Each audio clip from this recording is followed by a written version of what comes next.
Assalamualaikum warahmatullahi wabarakatuh. Seperti teman-teman udah tahu juga, semalam itu batas akhir pendaftaran pilkada. Pendaftaran sudah ditutup. Dan di Jakarta ada satu yang dicalonkan oleh 15 partai, lalu ada satu yang dicalonkan oleh satu partai, dan ada lagi satu yang disebut independen. Dan saya tidak termasuk di dalamnya. Jadi dengan begitu maka udah final ya, bahwa saya tidak ikut di dalam kontestasi Pilgub di Jakarta tahun 2024 ini. Dan kemarin juga sebetulnya kita menerima undangan, tawaran untuk ikut dalam kontestasi Pilgub Jawa Barat. Kita apresiasi sekali ajakan ini, panggilan ini, tapi dengan mempertimbangkan berbagai faktor, kami putuskan untuk tidak mengikuti kontestasi di Jawa Barat. Nah, saya ingin sampaikan beberapa poin respon singkat atas situasi yang saat ini sedang terjadi. Pertama, saya ingin sampaikan terima kasih. Terima kasih banyak kepada semuanya yang selama 1,5 tahun ini, hampir 2 tahun, ikut mendukung perjuangan yang luar biasa di jalur Pilpres, Pilgub, sampai dengan titik ini. Gak bisa saya sebut satu persatu, terlalu banyak. Tapi yang jelas semua yang terlibat adalah pejuang yang luar biasa, yang membuat perjuangan besar ini terasa jadi ringan, terasa jadi bermakna.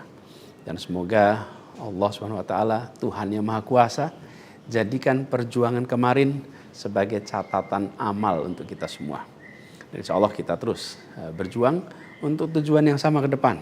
Kita selalu bicara tentang kesetaraan, keadilan, kesamaan kesempatan, keinginan untuk Indonesia yang lebih adil, lebih maju, lebih sejahtera buat semuanya. Nah, dalam itu juga, jadi 2 tahun terakhir ini ketika kami keliling, berkampanye, menemukan begitu banyak hikmah, pelajaran yang luar biasa.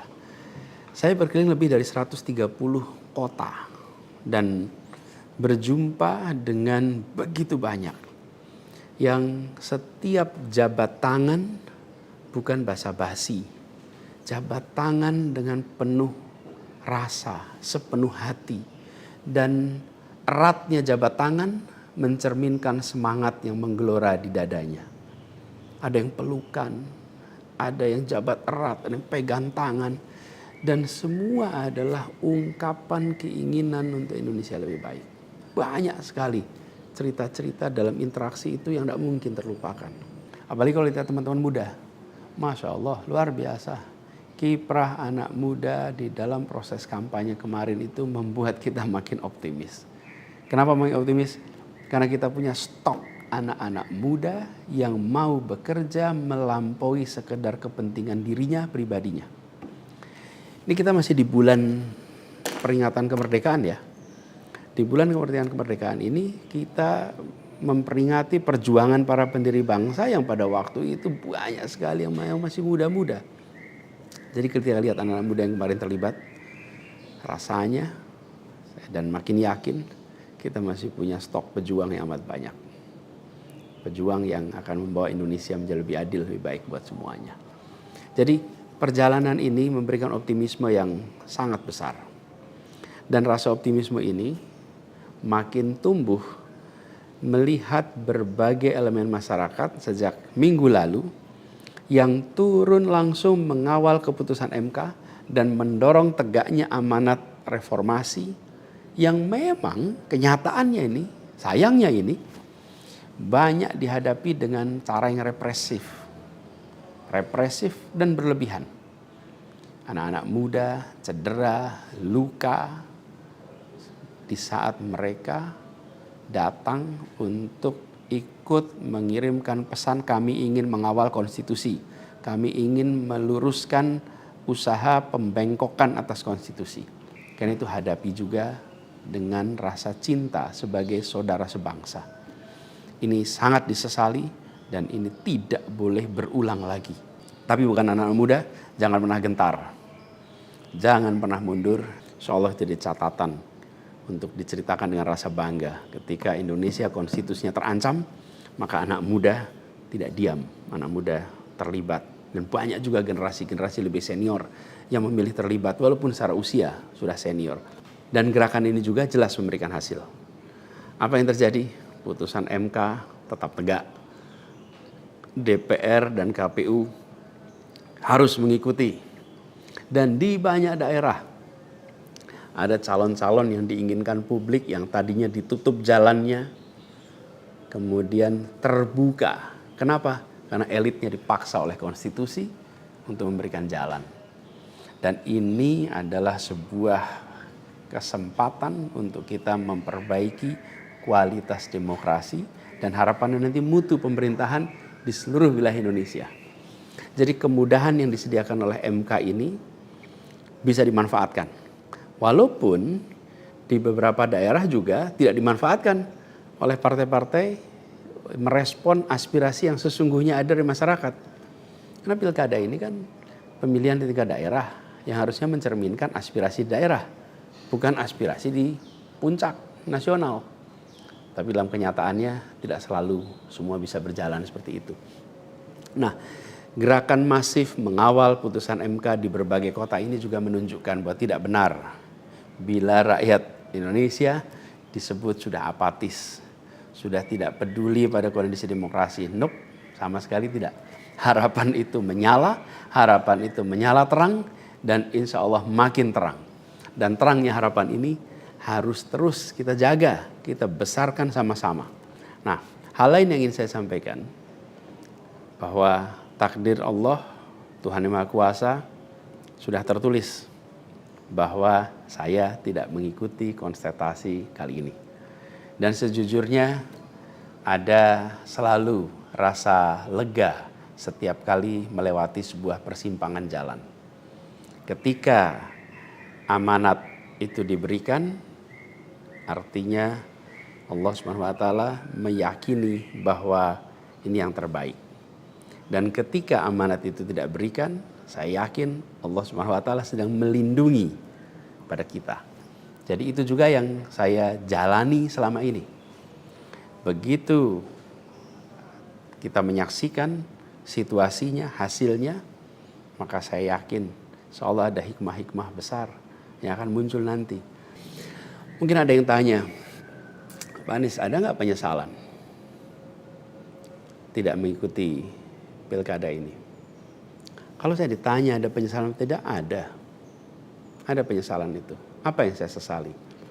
Yang saya sesali adalah aspirasi warga kampung-kampung miskin kota, rakyat miskin kota yang berdatangan ke rumah ini, di tempat sini. Setelah selesai pilpres kemarin, bergantian, berombongan datang bergantian, menyampaikan keinginan, aspirasi, Pak tolong kembalikan kondisi yang kemarin kita rasakan. 1,5 tahun ini hilang. Dari mulai usaha untuk perbaikan kampung-kampung kumuh, perbaikan kondisi ekonomi mereka, yang selama itu kami selalu jadikan sebagai fokus perhatian. Dan selama berapa bulan ini saya datang mengelilingi mereka semua, mendatangi mereka semua. Ini yang saya, kalau dibilang perasaan ya, ada perasaan, waduh ini aspirasi ini gak bisa kita tuntaskan. Lihat warga kampung Bayam yang terlantar, berat rasanya. Lihat kampung-kampung yang setiap kali kita datang, Pak tolong ini dituntaskan, berat rasanya kalau mereka tidak bisa mendapatkan penuntasan atas usaha meningkatkan kesejahteraannya. Itu yang kalau ditanya sebagai rasa sesal, bagaimana rakyat miskin di Jakarta yang menjadi fokus perhatian kita tidak bisa saya penuhi harapannya. Para saudara-saudara semua, warga kampung di Jakarta, rakyat miskin kota, saya minta maaf karena tidak bisa membantu melalui jalan pemegang kewenangan, pembuat kebijakan. Tapi bukan berarti perjuangan kita berhenti dan bukan berarti kita ikhtiar kita selesai di sini, enggak. Dengan cara lain nanti kita sama-sama berjuang untuk bisa memperbaiki kondisi rakyat miskin kota yang saat ini sedang menghadapi tantangan yang besar sekali. Saya minum kopi dulu ya.